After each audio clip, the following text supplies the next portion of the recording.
हम अपने अवगुणों को से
किसी स्कूल की जरूरत पड़ती है क्या?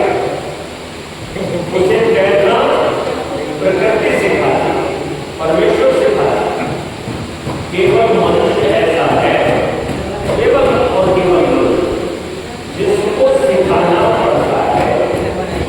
अगर मनुष्य के बच्चों को न सिखाया जाए तो मनुष्य का बच्चा न तो कुछ सीख सकता है और न ही कुछ बोल सकता है। मैं कल निवेदन कर रहा था कि मनुष्य का बच्चा पैदा हो तो पैदा होने के बाद अगर उसे जापान नहीं दो तो वो हमारी दुआई नहीं बोले, वो जापान की बोले।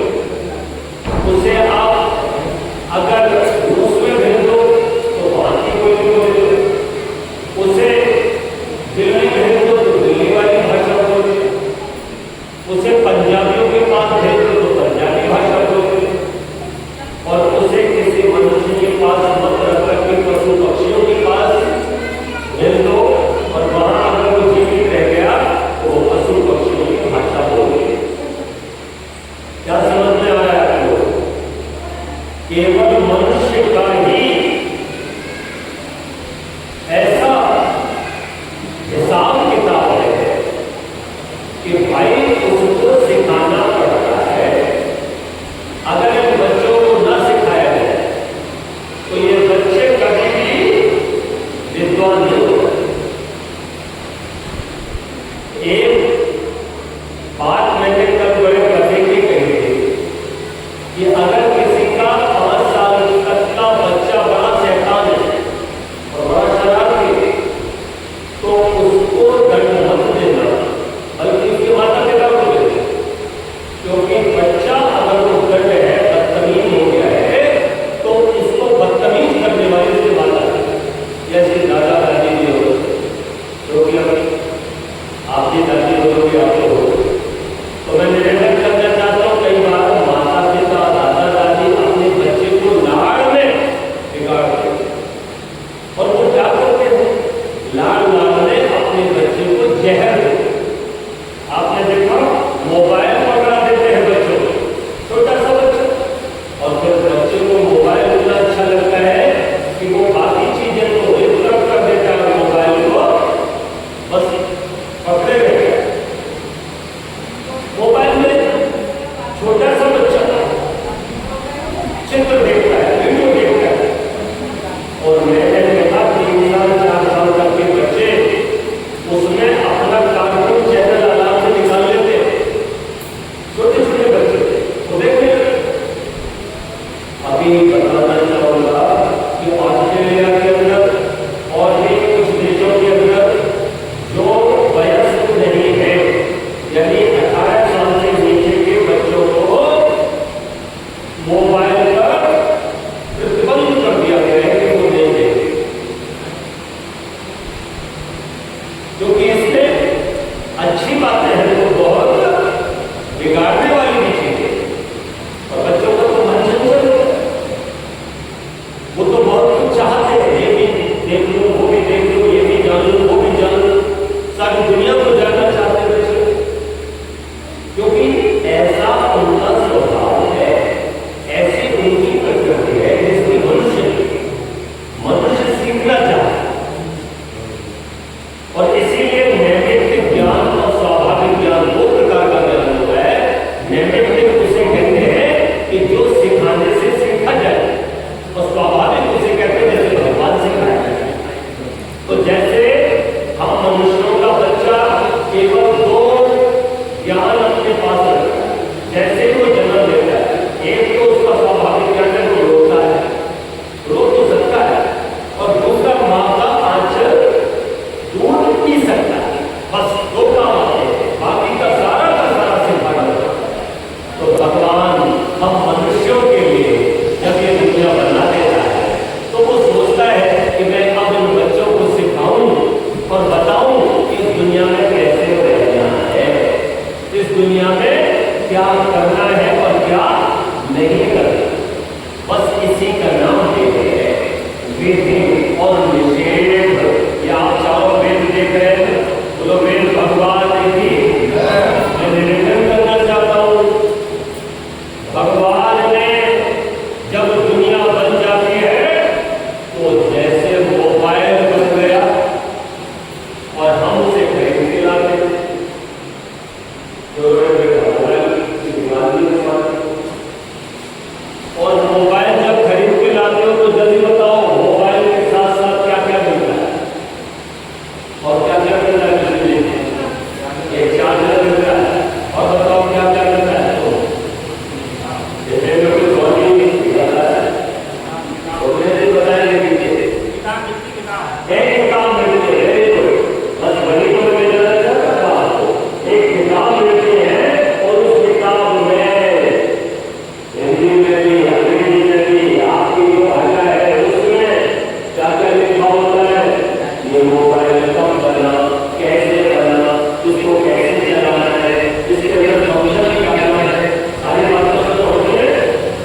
दवाई कौन सी है, नोबल चीज कौन सी है, इसमें कोई एंटीबायोटिक कौन सी है, दर्दनी कौन सी है, बीमारी कौन सी, बताओ। तो ये किसने बताया? जिसने दवा बनाया। ये दुनिया जिसने बनाई वही दुनिया के बारे में बता सकता है कि दुनिया कैसे बनी, और वही दुनिया को कैसे तुम्हें चलाना है, अर्थात दुनिया में तुम्हें कैसे रहना है, ये सिखाया। इसी का नाम वेद है। तो देखो, एक बड़ा प्यारा सा मंत्र वेद का आज हम आपके बीच में रखते हैं। भगवान कहता है कि दुनिया में अगर सुखी होना चाहते हो तो 4 बातें मेरी सीख लो, जो तुम्हें नहीं आती, सीखना होगा। अगर ये 4 काम आ जाए सुखी जिंदगी, तो आदमी को बहुत दौलत जोड़ने की जरूरत नहीं, बहुत महल बनवाने की जरूरत नहीं, और बहुत कुछ और भी करने की जरूरत नहीं है। 4 बातें अगर आ जाए तो घर बैठे गांव में भी आदमी सुखी हो सकता है, शहर में भी सुखी हो सकता है। तुम्हारे सबके भरोसे होगा अगर ये 4 बातें सीख लो। पूछो कौन कौन सी बात? हमारे सबसे भाई ने बैठे हो, रवि कुमार जी बैठे हो, गोपाल बेटा बैठा हुआ, तमाम लोग आपको विंद्र राजीव जी है, चांदी जी है, अमृत जी है, तमाम आप माता बहन बैठे हो। आप बताओ वो 4 बातें क्या आपको मैंने पहले भी कभी बताई होगी, एक बार फिर रिपीट कर रहे हो। भगवान कह रहा है कि 4 बातें ये मोटा मोटी सीख लो तो दुनिया में सब सुख ही सुख है।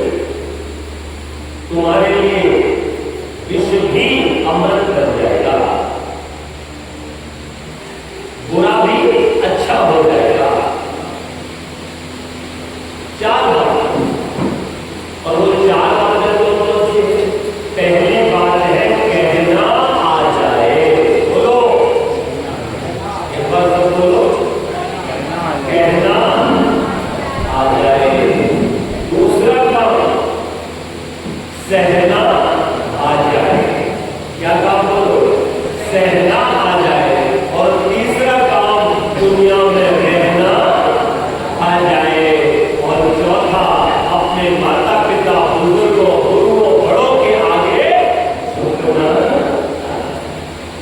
मैंने 4 लाइनें बोली। हमें कहना नहीं आता, हमें सहना नहीं आता। मैं सच कहता हूँ दुनिया में हमें रहना नहीं आता। बहुत कोशिश की हमने, हम गए कई बार कुएं में। पहले बाल्टी होती थी, रस्सी में बांध के कुएं में से पानी निकालते। बहुत कोशिश की हमने, हम गए कई बार कुएं में, मगर खाली लौटे हम, हमें झुकना नहीं आता, हमें झुकना नहीं। तो प्यारे बच्चे भी बैठे हुए हैं बहुत सारे, मेरे नौजवान साथी भी बैठे हुए बहुत सारे, माताएं बहनें बैठी हुई हैं बहुत सारी। आप लोगों से मैं पूछना चाहता हूँ, क्या सच में कहना आता है? कहने का मतलब है बोलना आता है क्या? देखो, बोलना तो चाहिए और बोलना भी चाहिए, लेकिन बोलने से पहले हम क्या बोलने जा रहे हैं, उसका परिणाम क्या होगा, तो बोलना चाहिए। शब्दों को बोलना चाहिए। अगर द्रौपदी ने तोल करके बोला होता तो महाभारत तो होती क्या? अरे बताओ, द्रौपदी ने क्या कह दिया था दुर्योधन को देखकर? अंधों के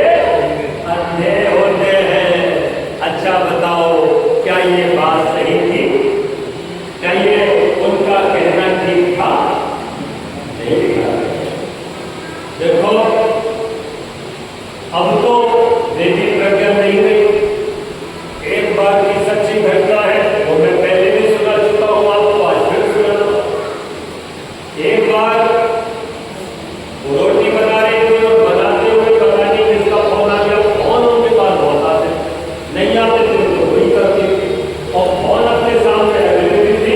एक दिन में 40-50 लोगों से बातें करना तो लाजिम था, जरूरी था। इतना इसलिए हो गया करती थी।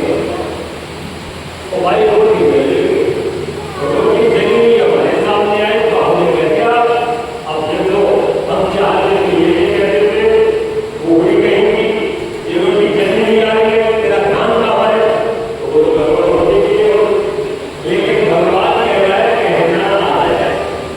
अभी मंत्र की भी क्या करें यार? तो हमने कह दिया प्रज्ञा आज तक तो बड़ी सुंदर रोटी बन रही, तो बड़ी हंसी और हंस करके बोली तुम तो ऐसे ही कहते रहते हो, तुमने सच कहा हो बड़ी सुंदर रोटी जा रही हो, तो मैं देख करके रोटियां भी जल रही। मैं कहना नहीं चाहता हूँ, कहना आ जाए। और इसको भैया जब किसी को हमसे कोई काम पड़ता है, हमने कुछ देखा ऐसा, हमारे पास तो दिखाई देता ऐसा होता है, किसी को हमसे कोई गलत हो, कोई काम कर रहे तो आदमी हमारे पास आता है तो आकर के कहते हो देखो कितनी बढ़िया करने के संसार है, आप तो बहुत ही अच्छे हो, आपके पिताजी बड़े अच्छे थे, आपके दादाजी बहुत अच्छे थे, और भी तमाम तरीके की अच्छी अच्छी बातें कहेगा। बोले हमें फलाना काम था, हमारी मंत्री जी से सिफारिश करा दो, या हमारा फलाना काम करवा दो, या फिर हमें पैसे दे दो, हम आपको भेजेंगे। मतलब कोई ना कोई काम हमने फिर सबके साथ होता है। बाकी होता है जब भी किसी को कुछ मांगना होता है, कुछ लेना होता है, तो बोलो कितना मीठा मीठा बोलेंगे। और भाई साहब जब लेना देना कुछ ना हो तो फिर मुझे बताओ क्या वही बोली होगी? तब वो बोली नहीं होगी। और कहीं अगर आपने हमसे कह दिया कि भैया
यश और फल धर्म, चार चीजें। तो हमें वेद भगवान कहते हैं यदि सुखी रहना है, लंबी आयु बढ़ानी है ना, यश बढ़ाना है, और वैकुंठ अभिवादन आयु विद्या यशोबल, भगवान कह रहे खुद आयु बढ़ती है, विद्या बढ़ती है, यश बढ़ता है और बल बढ़ता है, चार चीजें बढ़ती है। इसलिए सुबह ही उठकर जो बालक अपने घर के बुजुर्गों के लिए प्रणाम करता है और छूकर के उनका आशीर्वाद देता है, ध्यान रखो भगवान का यह आशीर्वाद दिया और उसका रास्ता साफ होकर चला जाएगा, उसकी मंजिल आसान होती चली जाएगी, उसके जीवन में खुशियां ही खुशियां आती चली जाएगी। माता पिता भगवान नहीं होते, लेकिन भगवान से कम ही। ध्यान रखना, संतान के सबसे ज्यादा अगर ऐसे होते हैं तो कौन होते हैं? माता पिता। इसलिए प्रथम अभिवादन भगवान को और दूसरा अभिवादन अपने माता पिता रूपी भगवान को और फिर अपने गुरु रूपी भगवान को और फिर अपने बड़े जितने भी हैं उन सबको अभिवादन करता है। सब प्रेम के रूप और अब नमस्ते करते ही सबको लगता है कि मुझे प्यार दिया गया, सब सम्मान की भूल। याद रखना, हमने से कोई ऐसा है जो मान नहीं चाहता, और जैसे हम नमस्ते करते हैं, नमस्ते मैं आपका मान करता हूँ, उसका ही अर्थ है तो तुरंत सामने वाला प्रसन्न हो जाता है, हम उसे खुशी देते। अगर तुम देखो एक होती है बहन अपने आगे खाता नहीं, जिससे तुम अपना खाता खुलवा, अच्छा तुम रोज 10 रुपया जोड़ो वर्ष की, तो कितने रुपये एक महीने हो जाएंगे? 300 हो जाएगा, और एक साल में कितने हो जाएंगे? 10 रुपये जोड़ो, एक साल में कितने हो जाएंगे? 3650 रुपये। उन रुपयों का क्या करोगे? पहला देखे कि भारत आगे है ना, या कुछ अपना चीज खरीद, या मिलेगा फिर खुशी मिलेगी, या मिलेगा रुपयों से क्या मिलता है? खुशी मिलती है। जैसे आपने 1 लाख रुपये जोड़ दिया, अब आपकी इच्छा थी कि मैं एक सोने की चैन बनवा लूं, और चैन तब पड़े जब चैन मिल जाए। 1 लाख रुपया बड़ी मुश्किल से जोड़ा, चैन खरीदी तो चैन पड़ गया, क्या मिला? चैन खरीद सुख मिला। तो पैसे से परिणाम क्या आया? सुख मिलता। अब सुनो, एक तो ये बैंक होती है जिसमें हम पुण्य रूपी पूंजी जोड़ते हैं, ठीक है ना। और पुण्य जोड़ने के लिए हमें कोई व्यापार करना नहीं पड़ता, खेती करनी नहीं पड़ती, नौकरी करनी नहीं पड़ती, मेहनत भी करनी नहीं पड़ती, और पुण्य जोड़ते चले जाते हैं। ध्यान से सुनने के बाद बिल्कुल सिर्फ मतलब का बात, तो कोई काम की बात होता। एक तरफ से तुमने 10 लाख रुपए इकट्ठा कर लिया, कोई आदमी तो ईमानदारी से करता है, कोई आदमी कई बार थोड़ा बेईमानी भी करनी पड़ जाती है कि नहीं, तो बेईमानी भी कर जोड़ लेता है, उस पैसे से भी सुख मिलता है।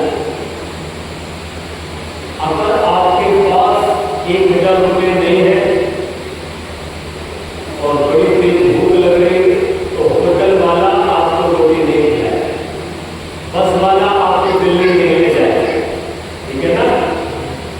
पैसे नहीं है तो मोबाइल में खरीद लो, 1 रुपये की माचिस बोलो क्या मिल जाएगी बिना पैसे?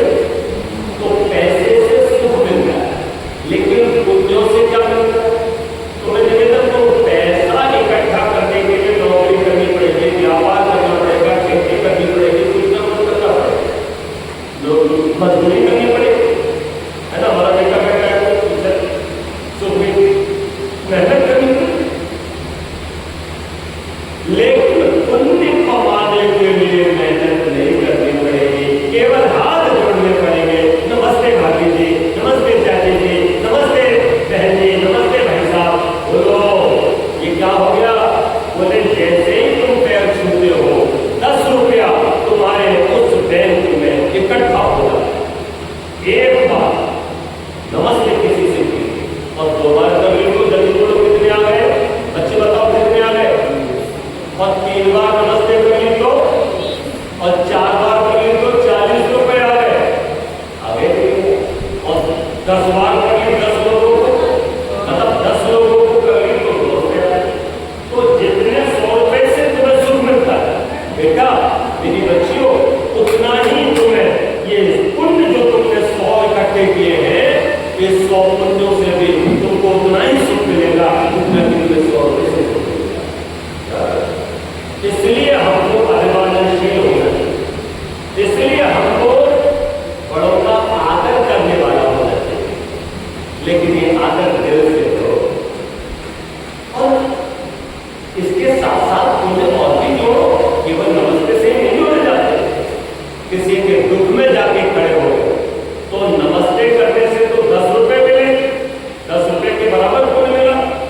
और इसका लेकर का भगवान को बात देता है। और तुमने किसी को सताया तो कहावत है मत सता गरीब को रो देगा, लेकिन जब उसकी भगवान सुनेगा तो तुझे जड़ से, जैसे ही तुम किसी को रुलाते हो वैसे ही 200 रुपया निकल करके तुम्हारे निकल जाते हैं, यानी खत्म हो जाते हैं, अपने आप ऑटोमेटिक कट जाते हैं। जैसे ऑटोमेटिक बैंक से कट जाता है ना, ऐसे ही कट जाते हैं।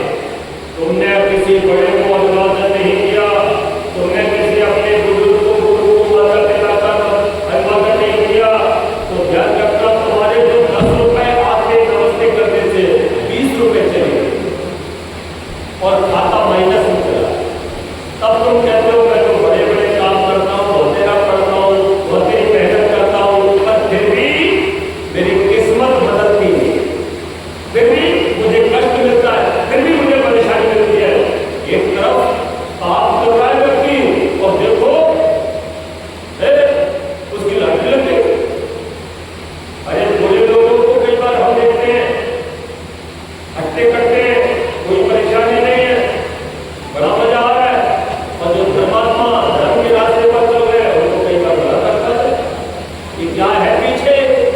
याद रखना ये सब भी वही है, तुमने पाप और पुण्य समझा ही नहीं। अरे इस जन्म में ना सही तो पिछला जन्म, पिछले जन्म में तो जन्म ने कमाए और पाप इतने करिए कि वो खर्चा होता। अभी तो जिंदा है वरना मर न जाते। कई बार व्यक्ति कहता है कि जब हम पाप करते हैं तो भगवान उसी समय हमें दंड क्यों नहीं देता, उसी समय क्यों नहीं रोक लेता। अरे भैया वो इसीलिए नहीं रोकता क्योंकि तुम स्वतंत्र सत्ता हो। जैसे परीक्षक इम्तहान ले रहा है ना, और इम्तहान लेने वाले का बेटा भी बैठा है और भी बच्चे बैठे हैं, वो देख रहा है कि बेटा गलत लिख रहा है, समझाया तो जरूर था दूसरे, लेकिन फिर भी गलत लिख रहा है, पर कुछ बोल नहीं पाता क्योंकि वो अपनी मर्यादा में है, वो अपने ढंग से लेके वो स्वतंत्र है। इसी तरह हम मनुष्य लोग चाहे पाप करें और चाहे पुण्य करें, इसके लिए हम स्वतंत्र हैं। भगवान मनुष्य नहीं रोकता, और इसलिए भी नहीं रोकता, इसलिए भी नहीं रोकता कि भगवान तुम्हारे उस पाप का एवज में जो तुमने पुण्य संचित कर रखे थे उतना निकाल लेते। जैसे बैंक से तुमने 10,000 रुपये लोन ले लिया लोन, और तुमने चुकाया नहीं, जैसे ही तुम्हारे मोदी जी ने 20,000 रुपये दिए फट काट लिए उसे। अरे वो कट जाते निकल जाता है किसान पाल। हमारे पास एक बहन जी आई, बोले हमारे घर तो बैंक में मोदी जी ने रुपया भेजे, हमारे कट गए। हमने कहा कैसे कट गए, बोले 6,000 आए। हमने कहा लोन किसको, बोले 50,000 लोन लो, तो 50,000 में से 6,000 काट ले। जैसे ही तुम्हारे हिस्से में तुम पुण्य करते हो तो जो पहले तुम ले बैठे हो और में से वो कट जाता है। इसलिए हमें तुरंत कई बार आपका फल नहीं मिलता और पुण्य का भी नहीं मिलता। इसलिए नहीं मिलता, पुण्य किया तो क्या आया, बोलो गुल्लक में क्या आया, 100 रुपया आए, लेकिन हम पहले से ले बैठे वो वहां एडजस्ट कर। तो ये एडजस्टमेंट चल रहा है। क्या चल रहा है, ये एडजस्टमेंट चल रहा है। इसलिए मैं कह रहा था कि जीवन में खुशियां लाना चाहते हो तो क्या करो, तो ज्यादा से ज्यादा 4 चीजें तो कम से कम याद करो। कहना हम अपनी वाणी का 4 प्रकार से उपयोग कर सकते हैं, पुण्य के रूप में और पाप के रूप में। पहला है वाणी का पुण्य, मीठा बोलना। दूसरा है वाणी का पुण्य, हितकारी बोलना। चौथा, तीसरा वाणी का पुण्य है सत्य बोलना, और चौथा बता दो तो जानो। ये चुप रहना, क्या रहना, चुप रहना, ये 4 वाणी के पुण्य है। इसके विपरीत 4 पाप है। झूठ बोलना नंबर 1,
बाणी बोलो, मीठी बाणी बोलो, प्रभु ने बात हमें समझाई। मीठी बाणी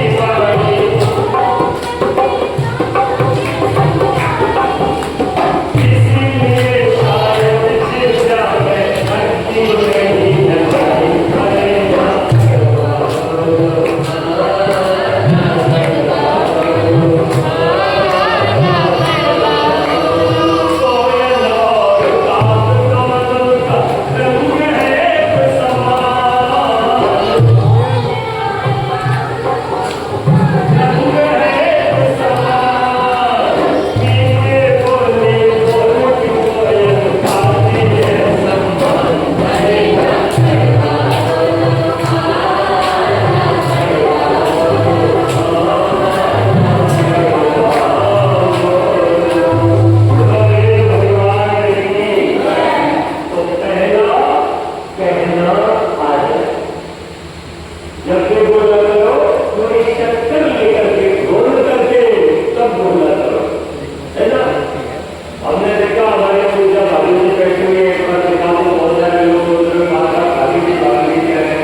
बड़ी अच्छी है। मैंने कोई बात कही थी और उसको भी कहा था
का सिस्टम है, गणित बता दो या तो लो ये गणित जितनी बताई होगा।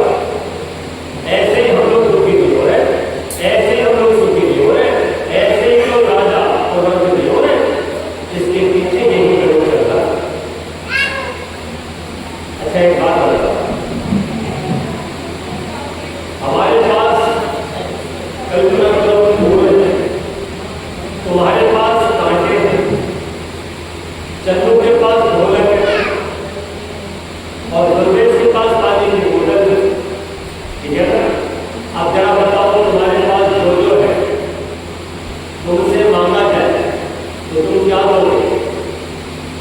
तुम क्या दोगे? मैं निवेदन करना चाहूंगा, तुम वही दोगे जो तुम्हारे पास।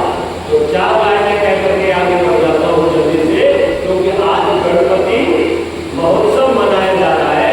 आज गणेश चौथ भी है, ये त्योहार है, तो त्योहार में बोलना जरूरी है। इसलिए मैं इस टॉपिक को यही पर अध्ययन करके आगे बढ़ूंगा, क्योंकि घड़ी भी बड़ी तेजी से आगे बढ़ रही है। हमारे पास होता जो वही और वो हम देते, भूल होते भूल देते, भूल होते भूल देते। गालियां पास थी उनके अता थी गालियां हमको, मगर हमने नमस्ते की और करते तो क्या कर। ध्यान रखना, कभी भी आप गाली देने वाले को गाली देते हो, बुरा करने वाले का बुरा करते हो, तो फिर आप उसी के जैसे हो जाते हो। आप कभी भी पुण्य अर्जित नहीं कर पाते हो। पैसा तो इकट्ठा करोगे पर पुण्य तुम इकट्ठे नहीं कर पाते। ये पैसा काम नहीं आता। ध्यान रखना, पैसा होता है और आप बिगड़ जाती है, पैसा होता है बीमारी आ जाती है, पैसा होता है समाज में बेइज्जती हो जाती है, ऐसा होता है और सब तरीके का हमारा कारोबार तक नष्ट हो जाता है, वो हो जाता है। ये पैसा काम नहीं आता, कोरोना वायरस घुस जाता है और हमें बीमारी लग जाती है। जैसे कितने लोगों के पास पैसा था और कोरोना जब आया और किसी को कोरोना की बीमारी लगी, तो मुझे बताओ क्या पैसा बचा पाया? पैसा भरा रह गया, लेकिन हाँ वो बच गए जिन्होंने पैसा नहीं, पैसा के साथ साथ पुण्य भी कमाया था। इसीलिए तो हम कहते हैं, आज आकर दुख देखा असर होता दुआओं का, ठीक वैसे ही जैसे रोग में होता दवाओं का। भूल कर भी किसी की बददुआओं को कभी मत लो, बुरा केवल बुरा होना नतीजा मत लो। इसलिए बददुआएं किसी की मत लो, दुआएं ज्यादा से ज्यादा लिया करो। अर्थात पुण्य तब मिलते हैं जब हम किसी को सुख देते हैं, चाहे कैसे भी सुख, कैसे भी सुख देने की तो बहुत सारे है ना। किसी का मकान बन रहा और तुम जरो बैठ के चलते हो, बजर जाओ, कतई भर जाओ और कब आपको मकान ना बने हो, आपको मकान तो बने हो। अब खाओ तो लड़का इंजीनियर हो, अब वो अपने वाले कूट रहो, अब वो अपने वाले कूटे करो, सारे देख लो कोई इंजीनियर हो तो सारे घेरे हो, तुम कुछ ना कर पाओ। अब ये इसका परिणाम क्या आता है, कल की कथा में बताऊंगा। आपको निवेदन करना जरूर सुनना चाहिए। आप लोगों को कोई बच्चा नाकारा नहीं होता, सबका टैलेंट अलग अलग होता है। जैसे हाथी पेड़ पे नहीं चढ़ सकता, बंदर चढ़ सकता, तो क्या हाथी बेकार है? अरे बताओ, हाथी बेकार हो गया? हाथी की मम्मी कहे अपने बालक